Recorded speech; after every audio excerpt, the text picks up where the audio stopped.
ভারতের উত্তরপ্রদেশের লখনৌ শহরে অবস্থিত লখনৌ বিশ্ববিদ্যালয়ে রমজানকে ঘিরে গড়ে উঠেছে মানবিকতা ও ধর্মীয় সম্প্রীতির এক অনন্য দৃষ্টান্ত, যা ইতোমধ্যেই সামাজিক মাধ্যমে ব্যাপক প্রশংসা কুড়িয়েছে।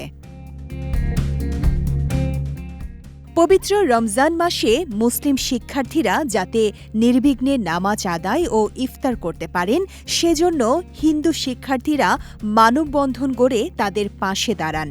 একদিকে মুসলিম ছাত্ররা সালাতে মগ্ন, অন্যদিকে তাদের ঘিরে নিরাপত্তা বলয় তৈরি করে সহপাঠীরা। এই দৃশ্য অনেকের কাছে হয়ে উঠেছে আবেগঘন ও অনুপ্রেরণাদায়ক। আন্তর্জাতিক গণমাধ্যম আল জাজিরার এক প্রতিবেদনে বিষয়টি তুলে ধরা হলে তা আরও আলোচনায় আসে। বিশ্ববিদ্যালয় চত্বরে অবস্থিত প্রায় ২০০ বছরের পুরনো লাল বড়দারি মসজিদ কমপ্লেক্স সম্প্রতি তালাবদ্ধ করে দেয় কর্তৃপক্ষ। প্রশাসনের দাবি, ভবনটি অত্যন্ত ঝুঁকিপূর্ণ হয়ে পড়েছে এবং যে কোনো সময় দুর্ঘটনা ঘটতে পারে, তাই নিরাপত্তার স্বার্থে প্রবেশ বন্ধ করা হয়েছে। একই সঙ্গে এটিকে ঐতিহ্যবাহী স্থাপনা হিসেবে সংরক্ষণের পরিকল্পনার কথাও জানানো হয়েছে এবং এই বিষয়ে আর্কিওলজিক্যাল সার্ভে অফ ইন্ডিয়ার সঙ্গে যোগাযোগ চলছে বলে প্রশাসন জানিয়েছে।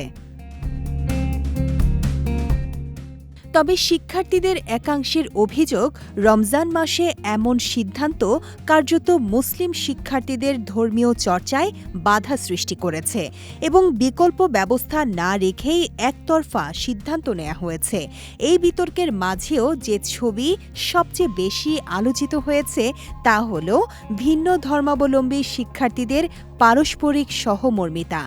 রাজনৈতিক ও প্রশাসনিক টানাপোড়েনের ঊর্ধ্বে উঠে সহপাঠীদের এই সংহতি অনেকের কাছেই সম্প্রীতি ও সহাবস্থানের এক শক্ত বার্তা হয়ে উঠেছে।